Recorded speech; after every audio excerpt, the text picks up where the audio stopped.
अब सुनिए कहानी का अगला भाग। अगले दिन स्वाति जल्दी उठकर तैयार होने के बाद मेधा से मिलने के लिए निकल गई। आज मैं जानकर ही रहूंगी कि क्या बात मेधा को इतना परेशान कर रही है। लेकिन जब स्वाति कांदीवली मेधा के घर पहुंची तो देखा दरवाजे पर ताला लटक रहा था। काफी देर तक वो वहां खड़ी होकर इंतजार करती रही कि शायद कोई आ जाए, पर कोई नहीं आया। उसने पड़ोस में जाकर पूछताछ की, पर कुछ हाथ नहीं लगा। उदास स्वाति घर वापस आ गई। क्लास में जाने का भी टाइम नहीं हुआ था। कहाँ जा सकते हैं ये सब लोग अचानक एक साथ। उस दिन मेधा चुप क्यों थी? कहीं घर में ताला लगे होने का कारण उसकी चुप्पी से तो नहीं जुड़ा है। मुझे कल जाना चाहिए था, शायद वो मिल जाती। स्वाति को कुछ समझ नहीं आ रहा था कि क्या करे। फिर उसके दिमाग में इंस्पेक्टर उदय का ख्याल आया। उनसे बात करती हूँ, शायद उन्हें कुछ पता हो। स्वाति ने उन्हें फोन लगाया। हेलो सर, मैं स्वाति बोल रही हूँ। स्वाति, मैं ज़रा ज़रूरी काम में बिजी हूँ, 1 घंटे के बाद कॉल करो। Okay sir. इतना कहकर स्वाति ने फ़ोन रख दिया। लेकिन ये 1 घंटा काटना उसके लिए बहुत मुश्किल हो रहा था। वो किचन में गई, अपने लिए कॉफ़ी बनाई और रूम की बालकनी में जाकर खड़ी हो गई। हल्की हल्की बारिश हो रही थी। अपने पूरे परिवार के साथ वो जा कहाँ सकती है? ये सवाल स्वाति को परेशान किए जा रहा था। जैसे तैसे 1 घंटा कटा। 1 घंटा पूरा होने में अभी 1 मिनट बाकी था, लेकिन स्वाति ने इंस्पेक्टर उदय को कॉल लगा दिया। हाँ स्वाति, बोलो। सर, आपको वो लड़की याद है ना, मेधा? आज उसके घर गई थी, पर वहाँ कोई नहीं मिला। घर पर ताला लटक रहा था। कहीं चले गए होंगे स्वाति। सर, 2 दिन पहले मैं मेधा से मिली थी, वो बहुत परेशान लग रही थी। और अब घर पर ताला, मुझे कुछ ठीक नहीं लग रहा। सर, आप प्लीज़ थोड़ा पता कीजिए ना, या उस इंस्पेक्टर का नंबर दे दीजिए मुझे जिसके पास उसका केस था। अच्छा, थोड़ा टाइम दो मुझे, मैं पता करके बताता हूँ। Thank you so much Uday sir.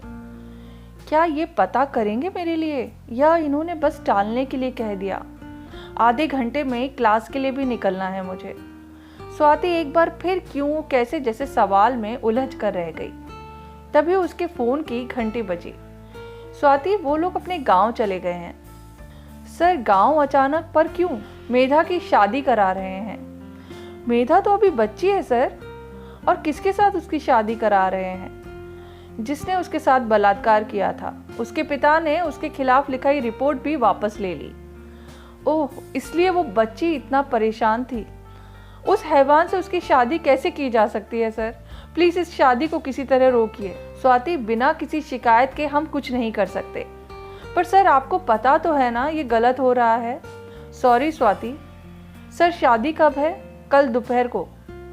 Sir, मैं शिकायत दर्ज कराने आ रही हूँ, लेकिन प्लीज़ ये शादी रुकवाइए। स्वाति, तुम कब तक उस लड़की का साथ दे पाओगी? वो सब हम बाद में देखेंगे सर, पर पहले किसी तरह ये शादी रुकवानी है मुझे। ठीक है, तुम कांदीवली पुलिस स्टेशन में शिकायत दर्ज करने चली जाओ, मैं वहाँ के इंस्पेक्टर को बोल देता हूँ। ठीक है सर, मैं घर से जस्ट अभी निकल रही हूँ कांदीवली के लिए। स्वाति ने राजीव को मैसेज छोड़ दिया कि आज वो क्लास लेने नहीं जा पाएगी। अपने बैग में कुछ पैसे रखे और मेधा को आज़ाद कराने के इरादे से स्वाति घर से निकल गई। स्वाति कांदीवली पुलिस स्टेशन पहुंची। वहां के थाना इंचार्ज का नाम सदानंद खेड़ेकर था। हेलो सर, मुझे इंस्पेक्टर उदय ने आपसे मिलने के लिए कहा था। तुम्ही स्वाति आहेस का? हो, बसा बसा। गायतोंडे मैडम की रिपोर्ट लिहा। सर, मैं रिपोर्ट नहीं लिखाना चाहती। क्यों? फिर आपको उसके पिता को अरेस्ट करना होगा और घर में बच्चों को संभालने के लिए एक बस वही है। बस ये शादी रुकवानी है सर मुझे किसी तरह। बिना शिकायत के तो हम कुछ नहीं कर सकते स्वाति।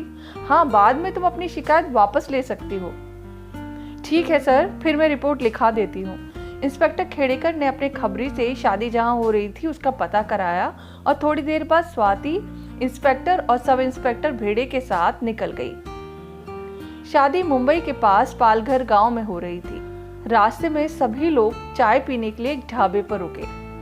पुलिस वालों के साथ एक लड़की को देखकर लोगों को बड़ी हैरानी हो रही थी। वो पुलिस वालों के साथ मौजूद इस लड़की की कहानी जान लेना चाहते थे, जो हो ना सका। चाय पीने के बाद वो लोग आगे बढ़ गए। जीप एक घर के सामने रुकी जहाँ एक छोटा सा मंडप गड़ा हुआ था।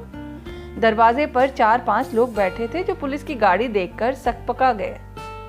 सदानंद ने उनसे मेधा और उसके पिता को बाहर भेजने के लिए कहा। थोड़ी ही देर में मेधा का बाप अपनी लड़की का हाथ पकड़े बाहर खड़ा था। क्या हुआ साहब? तुम बताओ क्या हुआ, और अपनी बेटी के साथ इधर क्या कर रहे हो? साहब, इसकी तो जिंदगी बर्बाद हो गई। आपको तो पता है, अब शादी करा के इसकी जिंदगी बचाने की कोशिश कर रहा हूँ। जिसने इसकी जिंदगी बर्बाद की उसी से शादी करके इसकी जिंदगी बच जाएगी।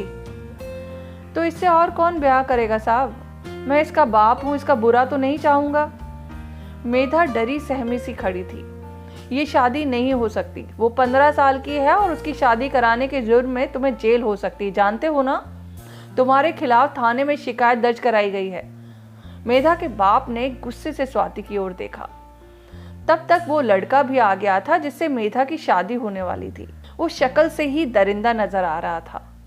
उसे देखते ही मेधा अपने बाप की पीठ के पीछे छिप गई। स्वाति ने आगे बढ़कर मेधा का हाथ थामा और उसे उस लड़की के सामने ले जाकर खड़ा कर दिया। तुम्हें इससे डरने की जरूरत नहीं है। गलत इसने किया है, तुमने नहीं। सदानंद ने जाकर उस लड़के को एक झापड़ रसीद करते हुए कहा, बलात्कार के बाद अब नाबालिग से शादी करके दूसरा जुर्म करने जा रहा है। जीप में डालो इसे। साहब, मैं तो अपनी गलती सुधारने की कोशिश कर रहा था। हम सुधारते हैं थाने ले जाकर तेरी गलती। स्वाति ने इंस्पेक्टर के पास जाकर बोला, सर, मेधा की मानसिक हालत ठीक नहीं है। मैं कुछ दिन इसे अपने पास रखना चाहती हूँ। पॉसिबल है क्या? इंस्पेक्टर ने हाँ में सर हिला दिया। मेरे साथ चलोगी मेधा? मेधा ने कुछ जवाब नहीं दिया, लेकिन स्वाति का हाथ थाम लिया। स्वाति मेधा को अपने साथ ले जाकर पुलिस की जीप में बैठ गई।